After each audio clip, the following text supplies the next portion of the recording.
हमारे चैनल को सब्सक्राइब करें और बेल आइकन दबाएं। मैं हूं दयानंद शेट्टी और आप मुझे इंस्पेक्टर दया के नाम से जानते हैं। For more episodes of CID, subscribe to live crime and hit the bell icon.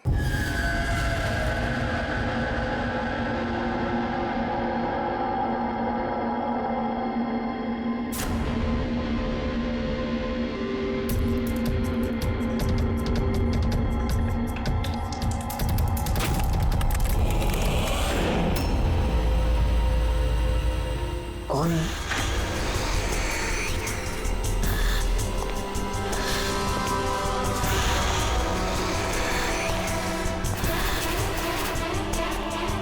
कोई है?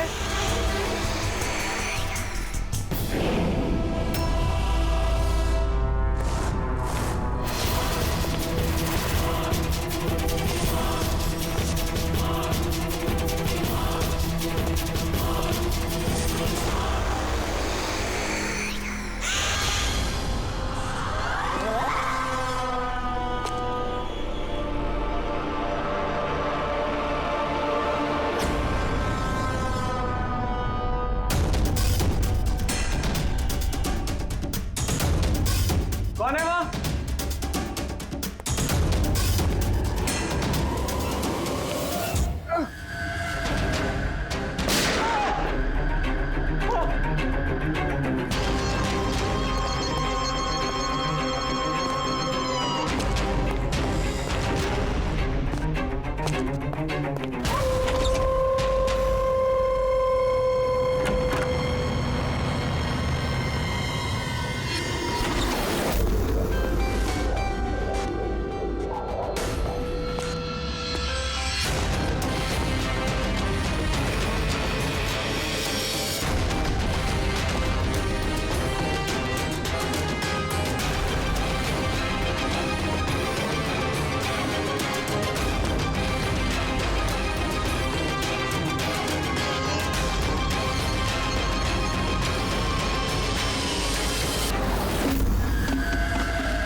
पैर पे भी गोली मारी है, हाथ पे भी। ये बॉडी सबसे पहले किसने देखी थी? सर मैंने देखी थी। आज सुबह जब 9 बजे मैंने ऑफिस खोला तो देखा टोनी सर की लाश पड़ी है। तभी मैंने आपको फोन किया। आप सर मैं रीटा, टोनी सर की सेक्रेटरी। ये टोनी इस कंपनी के अकेले मालिक थे या आप कोई और भी पार्टनर था? नहीं सर, अकेले ही मालिक थे टोनी सर। तो इनके बाद नेक्स्ट सीनियर ऑफिसर कौन है कंपनी का? Sir Rohit sir. रोहित? जी सर, मैं ही इस कंपनी का सीईओ हूँ। किस चीज़ की कंपनी है ये? सर हम टॉक्स और सिक्योरिटीज में डील करते हैं। सर इनकी बेल्ट और जूते देखिए सर। इतने बड़ी कंपनी के सीईओ ये पहन के आएंगे ऑफिस? तो रोहित जी, क्या चल रहा है आजकल शेयर का भाव? सर वो एक्चुअली सर आज मेरी नींद जरा देर से खुली थी तो मैं अखबार या इंटरनेट पर चेक नहीं कर पाया। अच्छा, तो आपकी कंपनी का कौन सा अच्छा स्टॉक है जो बढ़िया परफॉर्म कर रहा हो? उसके बारे में कुछ बताइए। क्या नाम है उसका?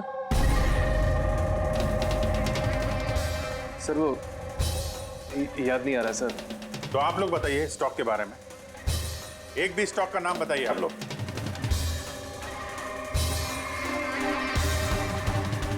क्या हो क्या रहा है यहाँ पे? सर सच में तो हम में से कोई भी यहाँ पे काम नहीं करता है। काम नहीं करता? क्या मतलब क्या है? मतलब सर हम सब लोग एक्टर्स हैं। मगर ये तो फाइनेंस कंपनी है, इसका फिल्मों से क्या लेना देना? सर फाइनेंस कंपनी तो सिर्फ नाम की है, यहाँ पर सर कोई काम नहीं करता। हम एक्टर को सिर्फ इसलिए रखा है ताकि हम यहाँ काम करने की एक्टिंग कर सकें। एक्चुअली सर, टोनी सर से मिलने दिन में बहुत सारे क्लाइंट्स आते थे। हमारा काम बस इतना होता था कि उन्हें दिखाना कि ऑफिस में बहुत काम हो रहा है। ये टोनी क्या काम करता था?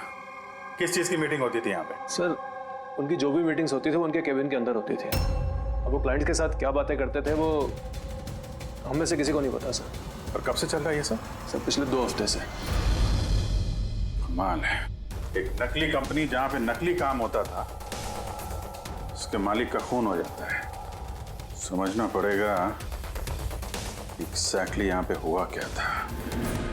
तो यहाँ पे टोनी को पहली गोली लगी है।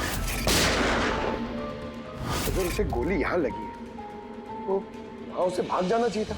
वो तो एग्जिट है, वो वापस ऑफिस के अंदर क्यों गया? शायद खूनी इस तरफ होगा, बचने के लिए इधर भागा होगा। ये हैंडल पे भी खून है। वहां से अंदर आया और फिर वहां पे लेके गया उसको जहां पे खून हुआ। ब्लड ट्रेल इधर भी है। सर ये यहाँ देखिए, इतना सारा खून। लगता है यहाँ पे छुप के बैठा होगा बचने के लिए। और खूनी आया, उसके बाद उसको वहां ले गया जहां पे उसकी मौत हो गई।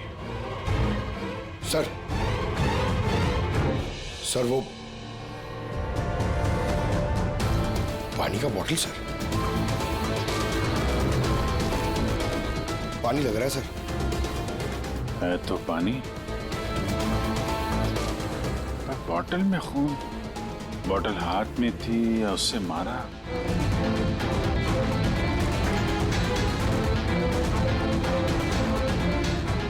यहाँ तो खून है नहीं, खून तो वहां है, तो इसका मतलब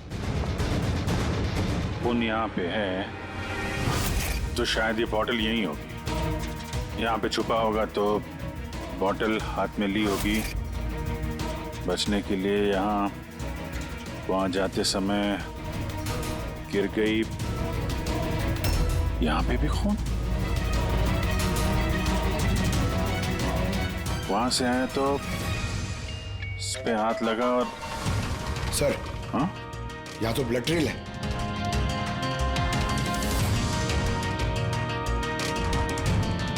यहाँ पे क्या कर रहा था?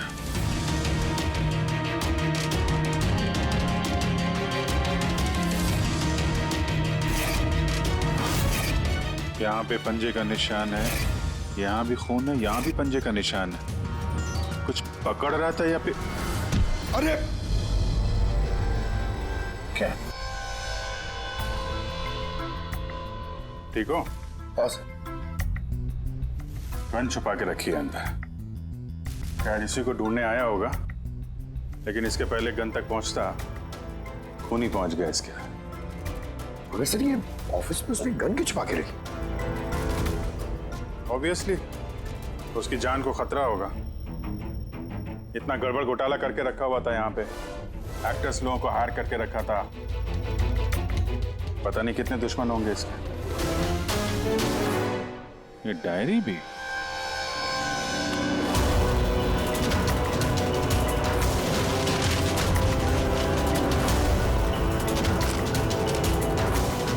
कुछ कोड जैसे लग रहा है ना सर। कोड वर्ड में लिखा है और डायरी को छुपा के रखा था। जरूर इसका टोनी के मौत के साथ कोई ना कोई कनेक्शन है। ये इसका बॉडी स्कैन चेक किया तुमने? वैसे स्कैन देखा मैंने, बाकी सब कुछ ठीक है। सिर्फ इसके एब्डोमेन में मुझे कुछ अजीब सी गोल गोल सी चीज नजर आ रही है। समझ में नहीं आ रहा क्या है। चलो देखें क्या। ये देखिए सर, ये जो गोल गोल सी चीज है ना तारिका, ये मेटेलिक चीज है कोई, something metallic. Metallic like coin जैसी। एब्सोल्युटली। लेकिन ये इसके एब्डोमेन में आई कैसे? एक काम करते हैं, इसके पोस्टमार्टम से ही पता लगेगा आखिर ये चीज है क्या।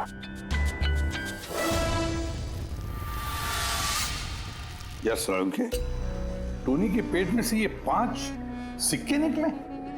बॉस, मैंने इन सिक्कों के बारे में पता लगाया। ये सिक्के किसी भी देश की ऑफिशियल करेंसी नहीं है। मगर सर, कोई अपनी मर्जी से ये सिक्के क्यों खाएगा? शायद खूनी ने टॉर्चर करने के इरादे से टोनी को मजबूर किया होगा ये सिक्के निकलने के लिए। कोई ना कोई कनेक्शन तो है इस सिक्कों का इस केस के साथ। ये जो टोनी के नकली एम्प्लॉयज हैं, इनसे पूछते हैं। तो बताइए, आप में से किसने ये कॉइन्स देखे टोनी के पास? नहीं सर, किसी ने नहीं। जरा याद कीजिए, जोर डालिए अपने दिमाग पर, बताइए। टोनी का खून किसने किया? आप दोनों कौन? मैं दीनानाथ और ये शेखर। मैंने यहाँ फोन किया था। ऑफिस जाकर पता चला कि टोनी का खून हो गया। आप लोग कैसे जानते हैं टोनी को? मैं उससे सेट कॉइन्स खरीदता था। Set coins? जी। ये है क्या एग्जैक्टली? सेटकॉइन एक ऑनलाइन करेंसी है। इसका व्यापार ऑनलाइन यानी इंटरनेट पे होता है। जैसे गोल्ड में और शेयर मार्केट में लोग इन्वेस्ट करते हैं, वैसे इसमें भी करते हैं। बस अंतर यह है कि ये फिजिकल फॉर्म में नहीं होता, गोल्ड कॉइन की तरह, है ना? नहीं सर, होता है ना, जैसे गोल्ड कॉइन होता है ना, वैसे ये कॉइन भी बाजार में मिलता है। टोनी उन चुनिंदा लोगों में से था जो इनका व्यापार करता था। एक मिनट दीनानाथ जी, क्या ऐसी कॉइन्स आपने खरीदी थी टोनी से? हाँ सर, मैंने ऐसे ही 10 कॉइन्स खरीदे थे और एक कॉइन की कीमत 3 लाख रुपए थी। ये देखिए। माय गॉड, ये तो ठीक वैसे ही है सर। सर, आप लोगों को तो अंदाजा भी नहीं होगा कि ये कॉइन्स खरीद के कितने लोग करोड़पति बन चुके हैं। इनकी कीमत भी दुगनी हो चुकी है। मैं तो और भी खरीदना चाहता था, शेखर को बुलाया था ताकि ये भी इन्वेस्ट करे। दीनानाथ जी,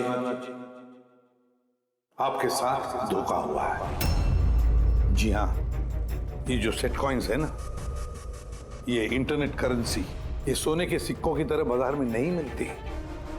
आपके साथ झूठ बोला टोनी ने। मेरे सारे पैसे डूब गए, इन कॉइन्स की कोई कीमत नहीं रही। दीनानाथ जी, इस टोनी की जैसे 420 दुनिया में बहुत है जो खुद के फायदे के लिए आप जैसे लोगों को फंसाते हैं। काश अपने पैसे इन्वेस्ट करने से पहले आपने थोड़ी जांच पड़ताल की होती। अच्छा वो मैंने पैसे इन्वेस्ट किए, वरना मैं भी लूट जाता। अब मेरी बेटी की शादी कैसे होगी?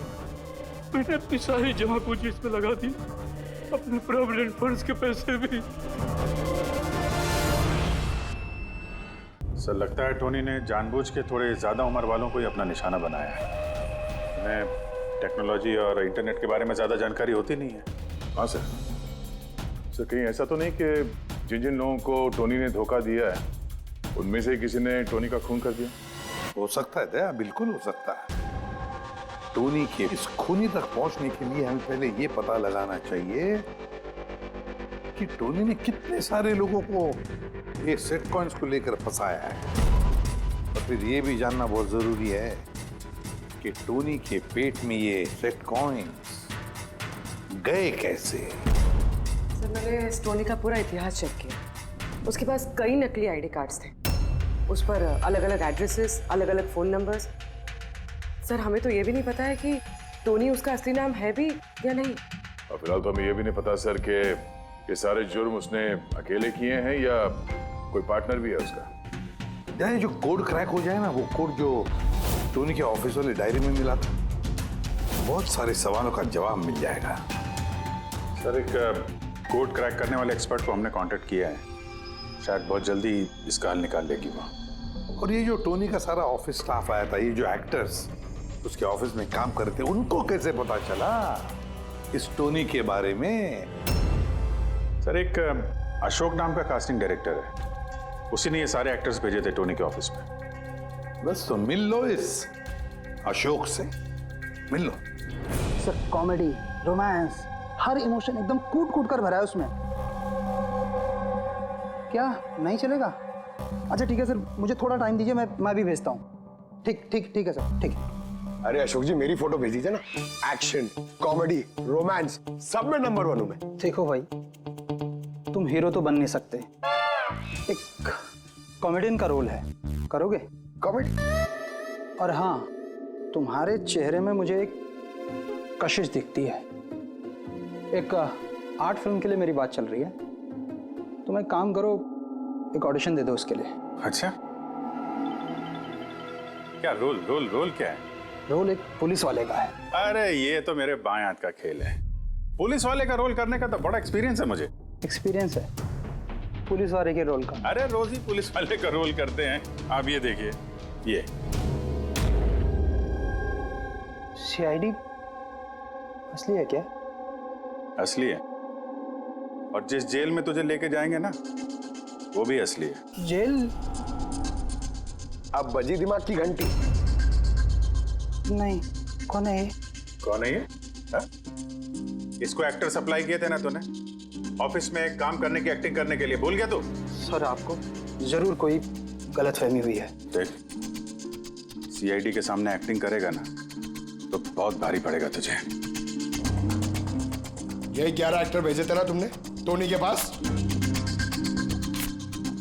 हाँ याद आया, भेजा था मैंने, लेकिन सर काम करने की, एक्टिंग के लिए नहीं भेजे थे, बल्कि टोनी ने मुझसे ये कहा था कि वो एक शॉर्ट फिल्म बना रहा है और उसको कुछ स्ट्रगलिंग एक्टर चाहिए। जो एक्टर तूने भेजे थे ना उसका इस्तेमाल करके उसने बहुत बड़े घपले किए हैं। सर ये बात मुझे कैसे पता चलेगी? सर पूरे 12 में से किसी भी एक्टर ने मुझे ये बात नहीं बताई सर। 12? सर उसकी ऑफिस में तो 11 लोग थे, ये 12वां कहां से आ गया? अच्छा, वो जो एक्टर भेजे थे उनकी लिस्ट दिखाना जरा। जी सर।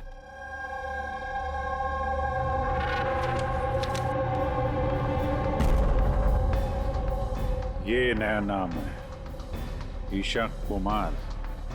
ये नहीं थी उस वक्त वहां पे, ये कहां गायब हो गई? सर इस केस में सवाल ज्यादा है, जवाब कम है, और वो कोड भी क्रैक नहीं हुआ अभी तक। सर रीना जी, आपने हमें यहाँ टोनी के घर पे क्यों बुलाया? और वो उन कोड्स का हल निकाल पाई या नहीं? काफी टेढ़ा कोड है सर, बिना साइफर के हल निकाल पाना नामुमकिन है। साइफर? ये साइफर क्या होता है? साइफर कोई ऐसी किताब या डायरी होती है जिनके अंदर इन खुफिया कोड्स का राज छुपा होता है। फ्रेडी, जैसे अंडरवर्ल्ड की दुनिया में ये चीजों के नाम को कोड्स में इस्तेमाल करते हैं, जैसे गन है उसे घोड़ा कहते हैं, और कौवा मतलब मोबाइल, तो ये सारे कोड्स एक साइफर में होते हैं। अगर ये साइफर मिल जाए तो सारे सवालों के जवाब मिल जाएंगे। सर मुझे लगता है कि टोनी इस साइफर को ऐसी जगह रखता होगा जहाँ से उसे वो आसानी से देख सकता हो या पढ़ सकता हो। लेकिन सर उसका ऑफिस तो अच्छी तरह से चेक किया था, वहां पर तो कुछ भी नहीं मिला। तो हो सकता है टोनी के घर पे मिल जाए। ये देखिए सर, बड़ा अजीब सा निशान है इस पेपर पर, शायद ये निशान इस कोड का कोई अहम हिस्सा है। तो इस निशान का राज यहीं कहीं होना चाहिए। घर का एक कोना चेक करते हैं।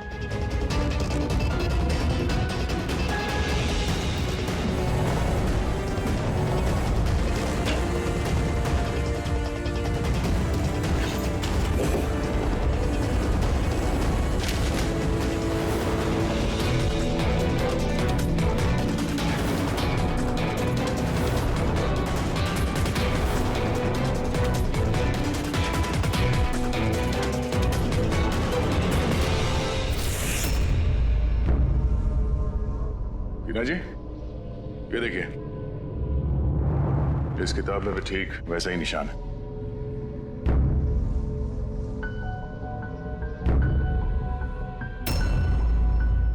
सर यही तो साइफर है।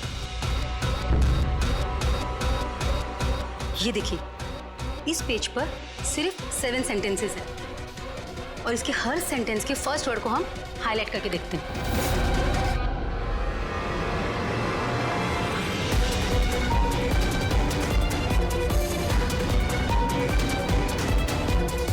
ये सीजर का क्या होता है?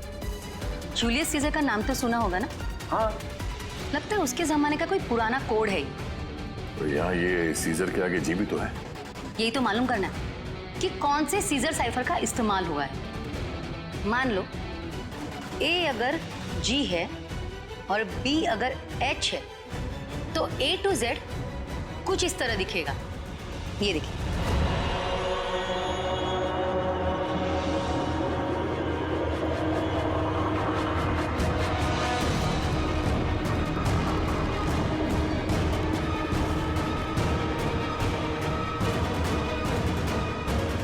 ये हो गया।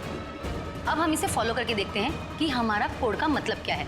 और हमारा पहला कोड है SUNGTQASGX-10। अब हम इसे मैच करके देखते हैं। SMUONHAN।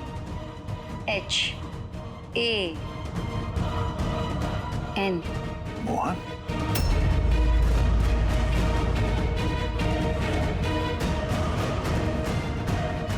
आपके पहले कोड का मतलब है मोहन कुमार 10।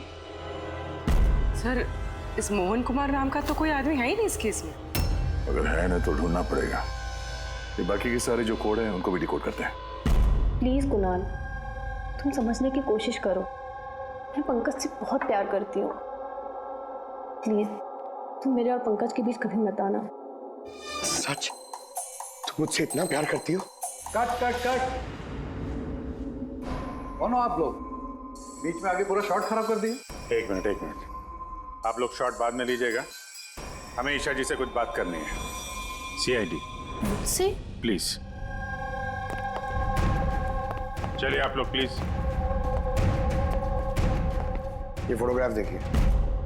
टोनी, इसे पहचान दिया आप? इसका खून हो गया। क्या? मगर कैसे? ज्यादा ओवर एक्टिंग करने की जरूरत नहीं है, कैमरा ऑफ है। तुम बताओ कैसे खून हुआ इसका? मैं कैसे बता सकती हूँ आपको इसका खून कैसे हुआ? जिस वक्त इसका खून हुआ सारे नकली एम्प्लॉय उसके ऑफिस में थे, सिवाय तुम्हारे। कहाँ थी तुम? नकली एम्प्लॉय? कौन से नकली एम्प्लॉय? सर ये आप लोग क्या बात कर रहे हैं? मुझे तो कुछ समझ में नहीं आ रहा। टोनी ने तुम लोगों को हायर किया था ना उसके ऑफिस में क्लर्क की एक्टिंग करने के लिए। उसने तो मुझे अपनी मंगेतर का रोल प्ले करने के लिए पैसे दिए थे, वो भी बस एक दिन के लिए। मंगेतर का? हाँ सर, उसके माँ बाबूजी आए थे उससे मिलने और वो उन्हें दिखाना चाहता था कि वो शादी करने वाला है और वो अपनी जिंदगी में बहुत खुश है। उसने तुमको तो बताया होगा ना अपने माँ बाप के बारे में, सारी इंफॉर्मेशन दी होगी। जी हाँ, बहुत कुछ बताया था ताकि कुछ गड़बड़ ना हो जाए और मुझे याद रहे कब कौन से डायलॉग बोलने हैं। उसके माँ बाप के बारे में जितनी भी इंफॉर्मेशन है तुम्हारे पास, एक एक चीज सब हमें बताओ। Thank you sir. Codes decode हुए हैं। हर कोड से एक नाम मिला है और नाम के आगे एक नंबर। जरूर ये वो लोग हैं जिनको टोनी ने सेट कॉइन्स बेचे थे, और ये नाम के आगे जो नंबर है इसका मतलब है किसके पास कितने सेट कॉइन्स हैं। जैसे ये मोहन ने ये 10 सेट कॉइन्स खरीदे थे, चिराग 6, विजय कुमार 8, एक्सेट्रा एक्सेट्रा। मतलब खूनी इनमें से ही कोई एक है? लगता तो ऐसे ही है। इन सारे बारातियों को ब्यूरो में बुलाओ सेट कॉइन्स के साथ। सर, मैंने टोनी को नहीं मारा। आपने मुझे बताया तब तो मुझे पता चला कि टोनी का मर्डर हो गया। कल रात तुम कहाँ थे? कल रात मेरे सर में दर्द था तो मैं कल रात 10 बजे ही सो गया था सर। अच्छा, और कौन है आपके घर में? मेरे घर में बस मैं हूँ सर, और मेरा एक बेटा है जो विदेश में नौकरी करता है। मैंने तो अपने रिटायरमेंट फंड के 15 लाख लगाए थे इसमें। अब मुझे ये समझ में नहीं आ रहा है कि मुझे कैसे वापस मिलेंगे। गन रखते हो ना तुम? सर, मेरी गहनों की दुकान है, सिक्योरिटी एंड प्रोटेक्शन के लिए मुझे अपने पास गन रखनी पड़ती है सर। सर सब कुछ तो आपको बता चुका हूँ, अब मैं आपको और क्या बताऊँ? जब तक खूनी पकड़ा नहीं जाता हम तो सवाल पूछेंगे। इस डायरी में उन लोगों के नाम लिखे हुए हैं जिन्होंने उससे वो कॉइन्स खरीदी थी, सेट कॉइन।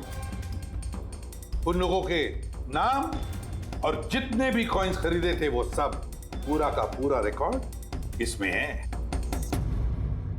और इसमें जो जानकारी है उससे हम ये पता लगाएंगे कि आखिर आप लोगों में से वो खूनी कौन है। किसने कितने कॉइन खरीदे, इससे ये कैसे पता चलेगा खूनी कौन है? आसान है। खूनी ने अपने कुछ सिक्के गुस्से में आकर टोनी को निगलवा दिए। अब इस बही खाते के हिसाब से जिसके पास भी कम सिक्के निकलेंगे वही हमारा खूनी है। चलिए आप सब लोग अपने अपने सेट कॉइन्स के सिक्के गिनती करवाइए।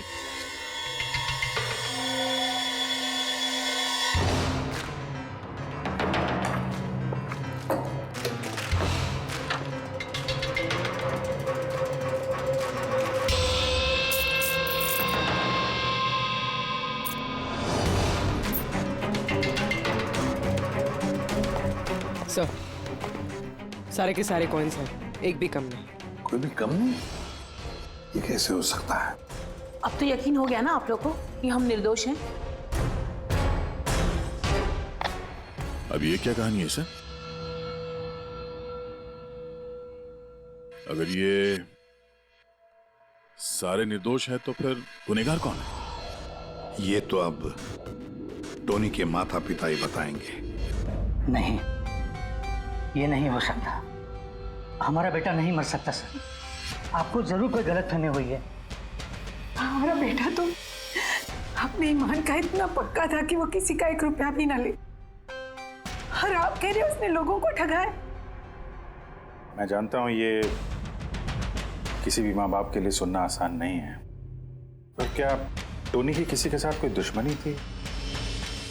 हाल फिलहाल में कोई लड़ाई झगड़ा हुआ हो? कैसा झगड़ा सर? वो तो इतना बिजी रहता था कि उसे हमसे मिलने का भी समय नहीं होता था। 3-3, 4-4 महीने बाद घर आता था वो। मिलने नहीं आता था? मतलब कि उसने कई जगह पर अपने ऑफिस खोल रखी थी। कहाँ और कहाँ पे ऑफिस था इसका? दिल्ली, पुणे। जिस शहर में ये टोनी रहा है, कुछ ना कुछ घपला तो जरूर किया होगा उसने। कुंडली निकालो इसके पिछली जिंदगी की। सर, हाँ सर, दिल्ली और पुणे के police officers video conference call पे। गुड।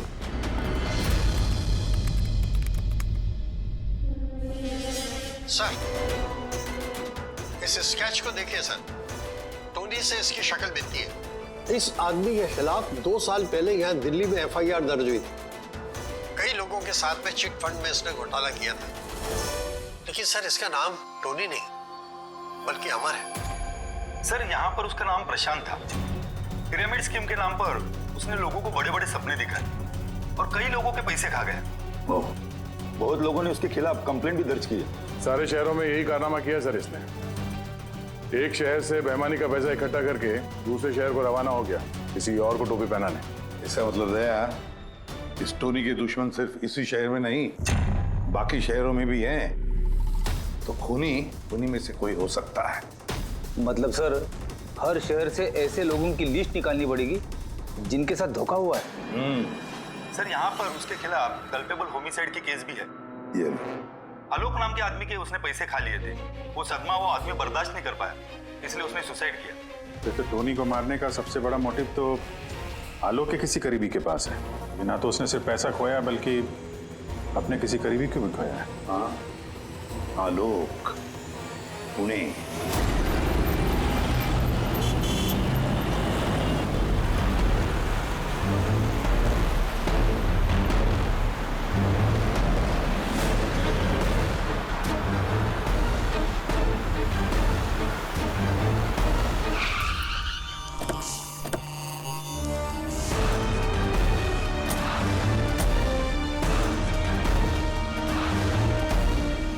लगता है आलोक की बीवी सरिता घर पे नहीं है सर। हाँ गया, आज सुबह से नहीं है। आज का पेपर और दूध। पंकज सर, जाके जरा पड़ोसियों से पूछताछ करो। Excuse me. जी, मैं ऑफिसर पंकज हूँ, CID मुंबई से। हेलो सर, मैं पूनम। हेलो, ये सरिता यहाँ रहती हैं? ये हाँ, कहीं हाँ। गई हुई है बाहर, आपको पता है? वो तो नहीं पता। क्यों, कोई प्रॉब्लम हो गई है? इनके घर की कोई एक्स्ट्रा चाबी होगी आपके पास? सर, हाँ, ये पूनम जी हैं, सरिता की नेबर।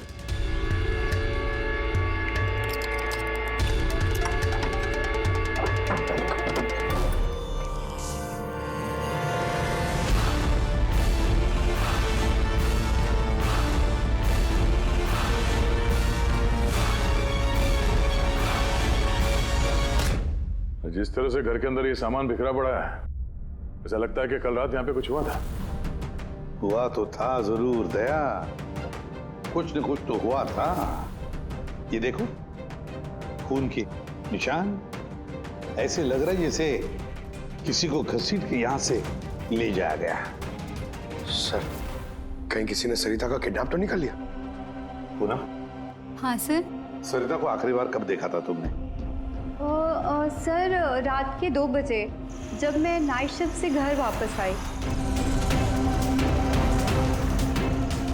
उस वक्त शायद सरिता जाग ही रही थी क्योंकि यहाँ पे टीवी चल रहा था। उसके घर के आसपास किसी को देखा, कोई आया हो उनसे मिलने के लिए? कुछ और तो नहीं, पर हाँ एक वाइट कलर की वैन थी जो घर के बाहर खड़ी थी, पर सुबह वो वहाँ नहीं थी। तो उस वैन को पहले भी कभी देखा था यहाँ आसपास? नहीं, कभी नहीं। अच्छा, उसका नंबर याद है, नोट किया था? नंबर तो नहीं नोट किया, मैंने ध्यान नहीं दिया। अच्छा, तुमने कुछ शोर शराबा या झगड़ा वगैरह सुना उस वक्त? हाँ, आवाजें तो आ रही थी जोर जोर से, पर मुझे लगा कि शायद सरिता जाग रही है, टीवी देख रही है, तो मैंने उतना ध्यान नहीं दिया। अच्छा पूनम, ये जो तुमने लड़ाई झगड़े की आवाजें सुनी, कितने बजे थे? यही करीब 3 बज रहे होंगे। 3 बजे?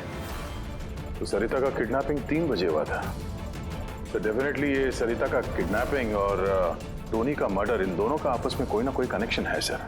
100% दया, कनेक्शन 100% है, पर इससे पहले कि सरिता को कुछ हो जाए उसे हमें बचाना होगा। और पंकज सर, ये व्हाइट वैन, सफेद वैन जो पूनम ने अभी अभी बताया, उस वैन की पूरी इंफॉर्मेशन चाहिए हमें, पूरी की पूरी इंफॉर्मेशन।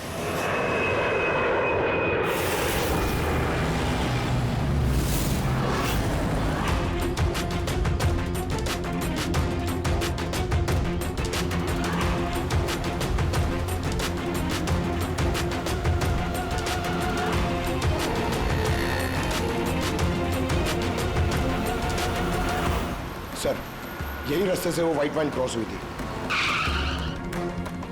ये रास्ता तो आगे हाईवे नंबर 15 से जाके मिलता है। कहीं ऐसा तो नहीं कि किडनैपर्स इस सरिता को शहर से बाहर ले गए हो? सर नहीं सर, क्योंकि वो आगे जो टोल नाका है उसमें गाड़ी क्रॉस नहीं हुई है। तो फिर जरूर किडनैपर ने सरिता को टोल नाका और सिग्नल के बीच में कहीं छुपा के रखा है। तो सर, इस सिग्नल और टोल के बीच में कोई तो रास्ता होगा जो अंदर जाता है, और शायद किडनैपर्स का अड्डा वहीं कहीं आसपास होगा। हाँ, चलो देखते हैं कोई रास्ता है क्या।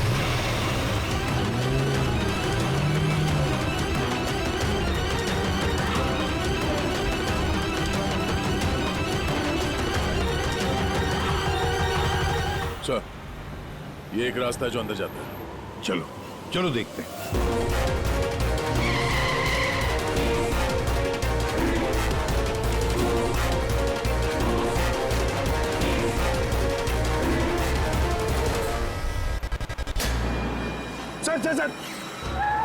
सर वो पीछे।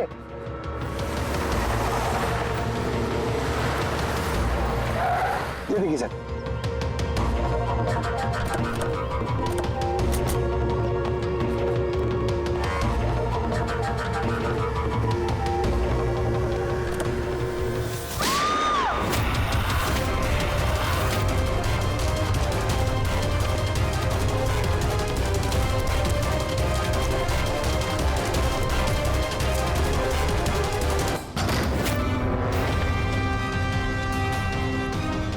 My God. सरिता? सर अंदर कोई नहीं है। तुम ठीक हो? सर लगता है खूनी गाड़ी लेके भागा। मैं देखता हूँ सर।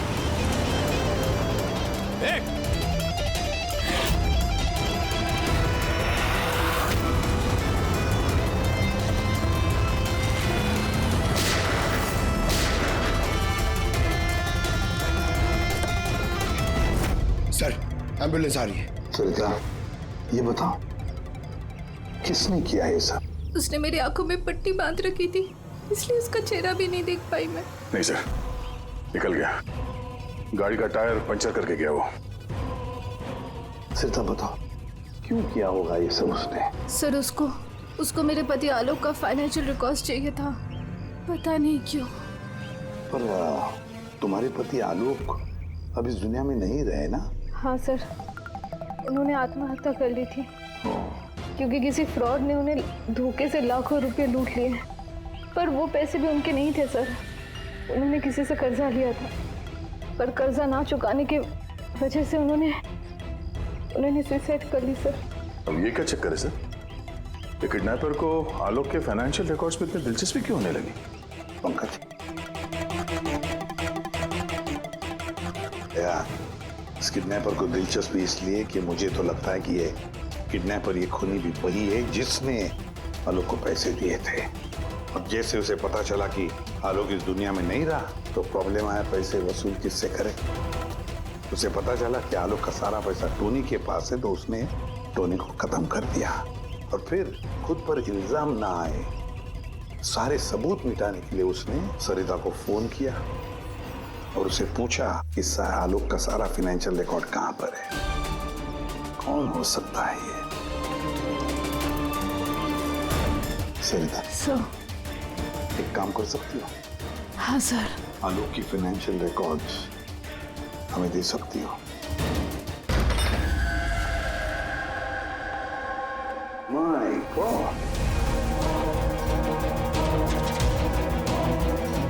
यार, ये मुजरिम जो भी कोई है हमसे पहले यहाँ पहुंच गया और देखो लगता है सारे सबूत जलाकर राख करने की कोशिश की है उसने। बस सर उस कंप्यूटर के साथ कुछ करना दिया हो, इसमें आलोक के फाइनेंशियल रिकॉर्ड्स हैं। तो फिर देखो जरा कोई कंप्यूटर या लैपटॉप वगैरह मिलता है क्या? सर, हाँ लैपटॉप मिल गया। वंडरफुल। सर, आलोक फाइनेंशियल फाइल। गुड। अब इसकी फाइल ओपन करने की कोशिश करो, जरूर उसमें उसके कर्जदारों की लिस्ट मिलेगी हमें। खुल गया सर। इससे तो कई सारे लोगों से कर्जा लिया है सर, और सबसे ज्यादा कर्जा दिया है इस शेखर ने। शेखर? कहीं वही शेखर तो नहीं जो दीनानाथ के साथ हमसे मिलने आया था? मैं दीनानाथ, ये शेखर। हाँ सर वही है। तो दया, इस शेखर का पिंजरे में जाने का वक्त आ गया।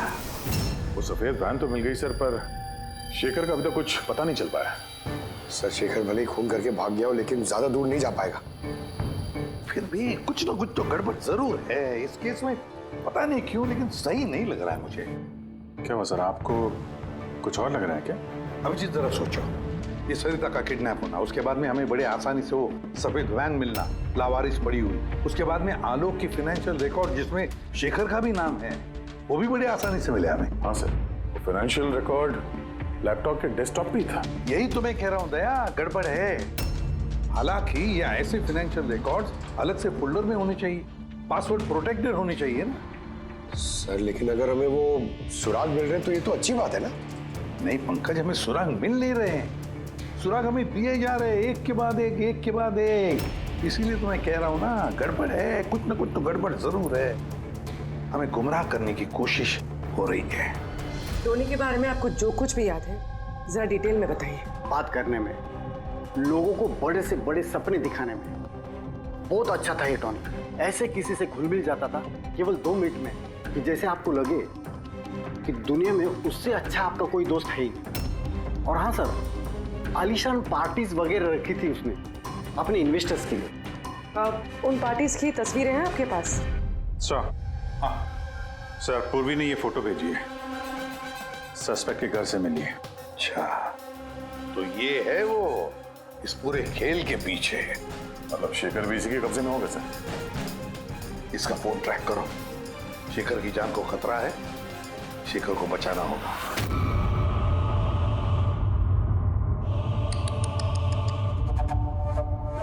अब तो तुम्हें भगवान भी नहीं बचा सकता शेखर। सीआईडी को सारे सबूत तुम्हारे खिलाफ मिले हैं। अब तो ये ट्रिगर दबाकर तुझे बस मार डालूंगी और उन सबको लगेगा कि तू देश छोड़ के भाग गया। नहीं, ऐसा मत करो प्लीज, मत मारो मुझे। मैं वाकई देश छोड़ के चले जाऊंगा। आपके बारे में मैं किसी को नहीं बताऊंगा। I promise. अरे शेखर, तुम समझ नहीं रहे हो, तुमने मेरा चेहरा देख लिया है।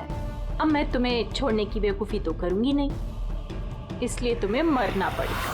मत मारो, बचाओ मुझे, कोई है, मुझे बांध के रखा यार।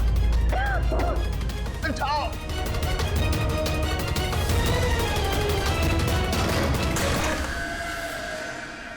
उठ उठ।